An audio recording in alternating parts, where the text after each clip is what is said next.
আজকে মুড়ি দিয়ে একটা সুন্দর আইটেম বানালাম। কি করলাম সবকিছু তোমাদের মধ্যে শেয়ার করব। এটা হচ্ছে ডিম দিয়ে মুড়ি বানিয়েছিলাম। আসসালামু আলাইকুম এভরিওয়ান, সবাই কেমন আছো? আশা করি অনেক ভালো আছো। আজকে বিকেলবেলা ছাদে চলে এসেছিলাম, এসে এখানে আমার অ্যালোভেরা গাছের যত্ন নিলাম। এখানে পানি দিয়ে নিলাম। সন্ধ্যা হয়ে যাচ্ছিল তাই তাড়াতাড়ি করছিলাম। এখানে কাপড় নিয়ে নিলাম, এখন বাসায় চলে যাব। এখানে সব কিছু নিয়ে নিচ্ছিলাম। এখন এই তো বাসায় চলে আসলাম। বাসায় এসে এখানে পেঁয়াজ কোটাকুটি করছি।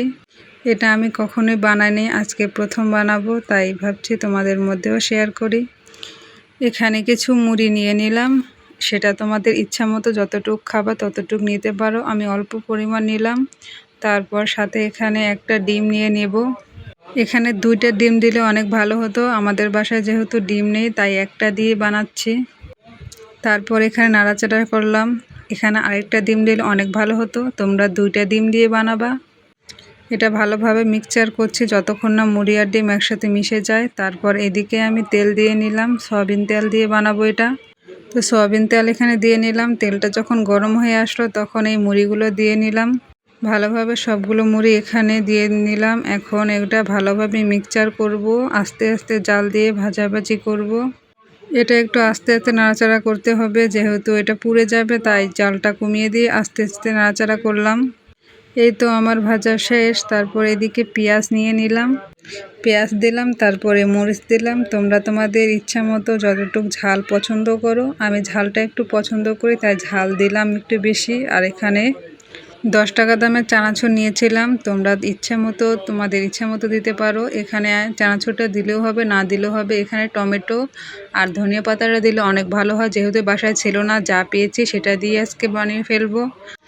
তারপর এটা ভালোভাবে মাখার পর যেটা ভেজে রেখেছিলাম মুড়ি আর ডিম দিয়ে সেটা দিয়ে নিলাম। এখন ভালোভাবে মিক্সচার করে নেব। ভিডিওটা কেমন হলো অবশ্যই বলবা, আর যারা নতুন আছো তারা অবশ্যই লাইক কমেন্ট শেয়ার ফলো দিয়ে পাশে থাকবা। আর নতুন নতুন ভিডিও দেখতে হলে অবশ্যই আমার সাথে থাকবা। প্রথমবারের মতো এটা বানালাম, জানি না কেমন হবে। তো এটা সামান্য একটু লবণ দেব, লবণটা দিতেই ভুলে গেছিলাম। তো এই তো আমার এটা রেসিপি বানানো হয়ে গেল। আরেকদিকে এটা চিড়া ভাজতেছিলাম এটা সুন্দর করে। এখন চুলা থেকে নামিয়ে ফেলবো, চিড়া ভাজা কমপ্লিট।